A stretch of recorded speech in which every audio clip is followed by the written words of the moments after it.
Good morning, Vuyo. Good morning, Leanne. Actually, we are speaking to the public protector. But just to say, when you come from Joburg, nothing compares to waking up to the fresh sea smell here in Cape Town. And the weather is clearing up, the mist going away. We hope that's a good sign for Finance Minister Pravin Gordhan with his budget today. Previous budgets, finance ministers having been called Father Christmases because they were expected to give out and allocate presents.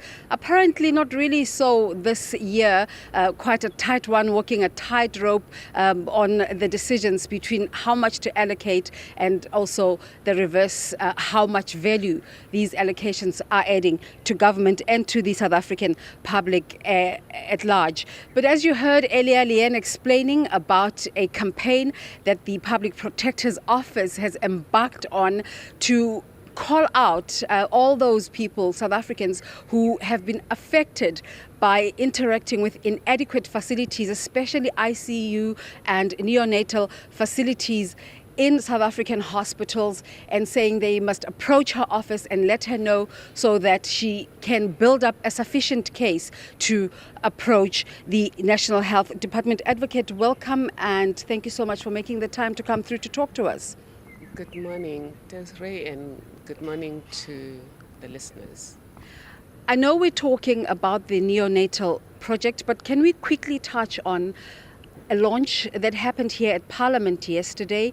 The Speaker, Mr. Sisulu, talking about a budgetary office that will help with parliamentary oversight. One would think that this would add value to your operations.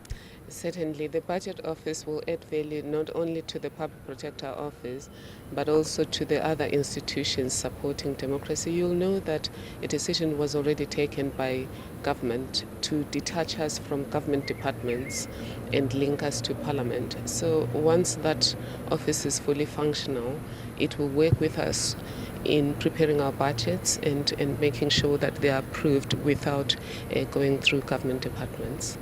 Are you optimistic about the time it'll take to operationalize it?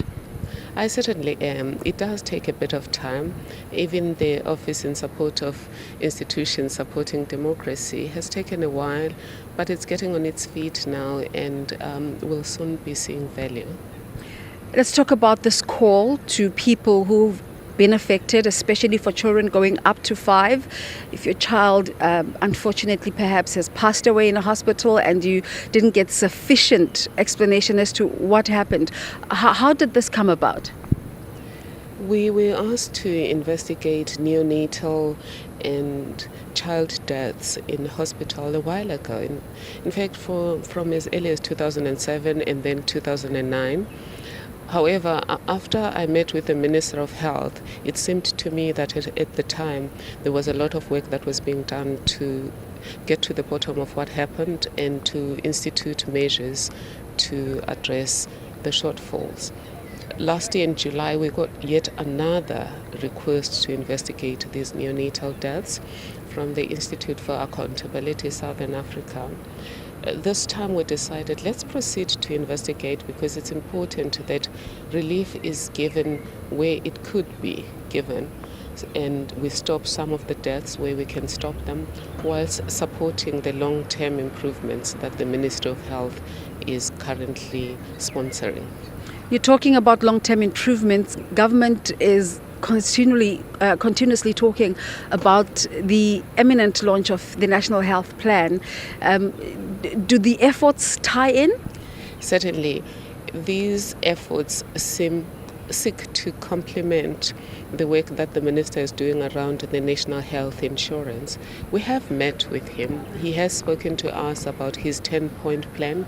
He has indicated to us the role that will be played by the NHI in solving some of the problems. What we are doing will focus primarily on issues of the human factor, human conduct, and the management of people and facilities. Actually, your call is not only to affected people, but it's also to experts who can help decipher how these problems come about. Certainly.